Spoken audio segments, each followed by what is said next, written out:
Okay, I'm Ben Falinski, I'm the singer from a band called Ivyrise. I'm Dan Tanner and I'm the guitarist in said band. Okay. So we just wondered where you got the name Ivyrise from? Well, Ivyrise has been a band now for about 5 years, and basically when we started out we wanted to call our band something with the word Ivy in, but unfortunately there was a band in America that already had that name, so we had to think of something to come up with it. I had a bit of a funny dream one evening, woke up in the morning with the word Probably Ivyrise. a bit whiskey. No, probably. Whiskey enhanced dream. Woke up in the morning, had that word, checked it out, because we wanted to start a band that didn't have any, when you typed us into Google, it was like nothing. That's one of the toughest things to So we tried to do that, and so we basically set It's up quite a a band. unique name. Yeah, so that's basically where the band name came from. Cool. What kinds of things like inspired you to write the album? Anything from any kind of experience in life. You start off with a couple of words to thought. Any single thing can start off a song. And one of the things I think that we've learned along the way is that like being in a band, you write songs about like how you feel, what you're going through in your life, and the best songs that we've written are the songs that kind of relate to other people as well. So we try and make sure that our songs are like meaningful to other people and they listen to them as well. Have you got a favourite one that you like? my favourite on the album, it changes from day to day, but my favourite song on our album at the minute is a song called El Paso. It really means a lot to us because it was kind of born out of the place where we did our album this time last year, which is Texas, called El Paso. Yeah, we went all the way to like the Mexican border. Really? Yeah, where all like the drug cartels hang out and stuff. Yeah. And we had a studio on a ranch in the middle of like the desert. So that song means a lot to it. Yeah, Cool. it's my favourite. What is the highlight of being in a band? The highlight? Well, contrary to what most people think, like being in a band is not like with fun and games, and you know, we basically got together as like a group of guys and thought up an idea and a dream and stuff, and so we work really hard every day, and not all of it's great, but when we're on tour and lots of people come and see us play and we get to play our songs back to people, that's a highlight for us. Playing live is by far the best bit of being in a band. So nights like tonight are great because we get to play our music to people who have listened to us for weeks and weeks, so that's really cool. What band would you like to be as big as? Be as big as? It's a difficult one really because you simple don't spend your whole life sort of thinking about where it might end up in 5 or 10 years time. You just have to kind of live each day as it comes, and we all aspire to get our music to as many people as possible, and we supported Bon Jovi, and so I think, you know, having seen the kind of heights that they got to, kind of really like inspires you to kind of be of that sort of ilk if you can be. Yeah. But there's a long way to go. Who do you like look up to? Like, who was your like inspiration? Who you were inspired by?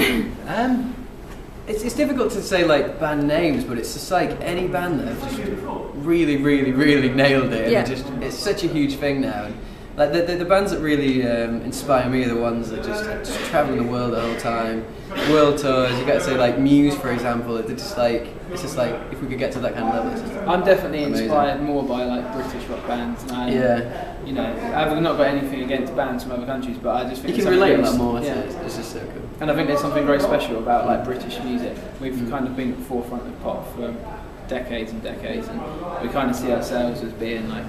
It's got a certain angst to it, I reckon. British music.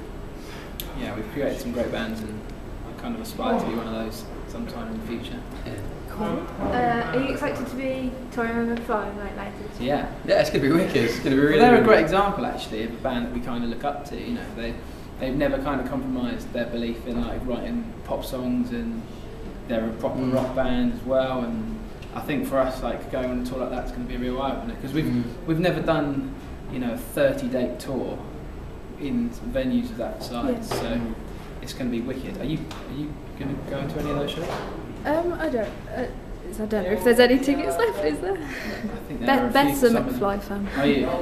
Wicked. Are you an Ivyrise fan too? Recently, yeah. It's good. It's good stuff. That's cool. That's our support band sound checking. So, Do you have a favourite McFly?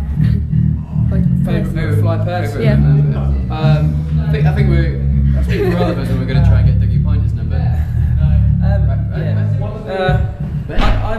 I'll be honest. I kind of I only started listening to McFly's music when we started recording our albums. Our producer produced the record for them, so I'm quite new to them. Yeah. I'm really looking forward to going on tour with them, and They seem like a nice bunch of lads, yeah, so pretty cool. If you hadn't formed a band, where do you think you'd be now? That's maybe one of the hardest questions. It's so hard to know. Yeah, I'm not sure to be I honest. think if I wasn't in this band, I'd be trying to do it in another band.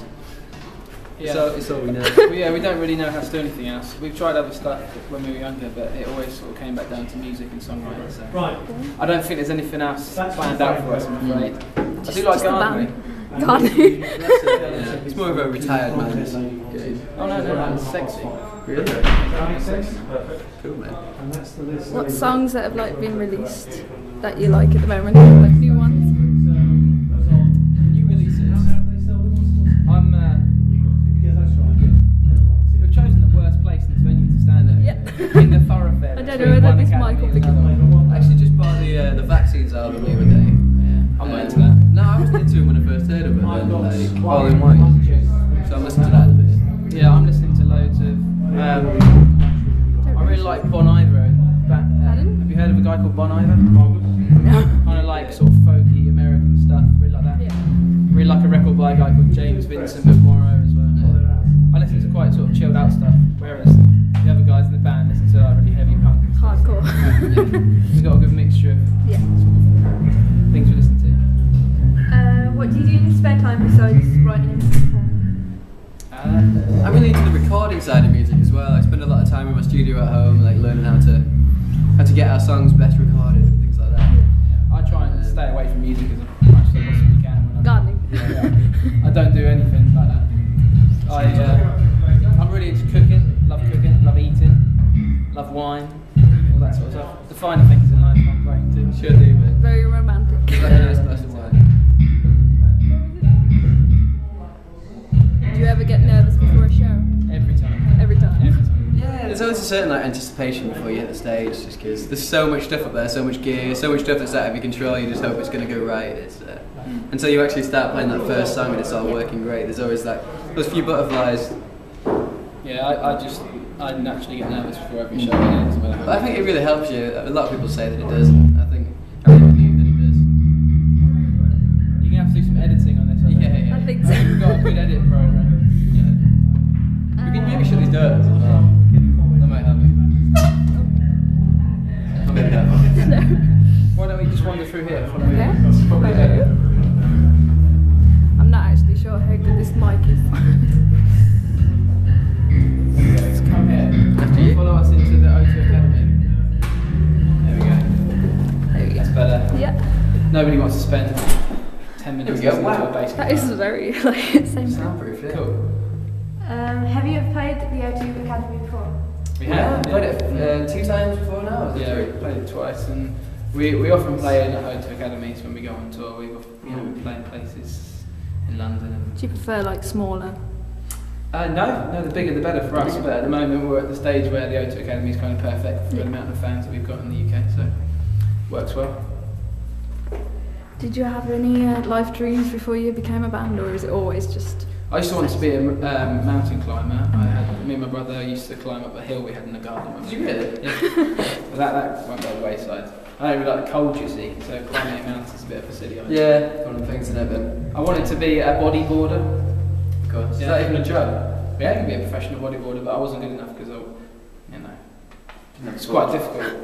I had the board, I got the board, the flippers, the Got the wetsuit, board but not the body. I've got it all. And so they were my 2 dreams, but they kind of fell by the wayside, unfortunately. Did you? Dreams when I was younger. To be honest, music's always been the main thing for me, but I thought when I was growing up, I thought I was going to be a vet at one point. Before that, I was obviously a fireman, But then you realise I don't really like things that are on fire, and I don't really like poo and stuff, which is a big part of being a vet. So. And putting animals, that's not a nice thing. Yeah, exactly. You got to do a lot of killing a lot animals. of killing. No, not Blood. Yeah, blood killing. It's no good. We put you off now. Thinking about dead animals. What advice would you give to aspiring bands that are trying to get into the music business? Just work as hard as you can and just Play as many shows as you possibly can. there's so many bands out there. You just really got to try and get ahead of everyone else. Just And the other thing as well is that people who get into bands often think they're just going to have an easy ride, and I would advise anybody getting into bands to treat it like a proper job. Do the groundwork, work hard. See, we didn't manage to find somewhere where we were. Everyone's just walking through. And try hard as well. People who don't try hard really piss me off. You with the My Major company, is it that you're with? Yeah, that's the rep company we signed to in the UK, yeah. It's a fan-based. It is, yeah. Basically, we signed to them, and it was the concept was that people could buy shares in our album, and we managed to raise the money to release it in like 4 days. So that was really great. Yeah, we were the first band on that label, so yeah. Very nice. And finally, what are your plans after the McFly tour? Well, we're about to announce another set of tour dates for May, and we'll be coming to Birmingham again. So that's the plan. We've got about 10 days off after we finish with McFly, and then we're back out again for another month. And then we're hoping that in the summer there'll be some festivals that we'll be at, and then probably go back out on the road again in the autumn. So that's the plans at the moment, and yeah, I can't wait actually. Yeah, It's going to be an exciting day for us. Thank you. Thank you very much. Thank you.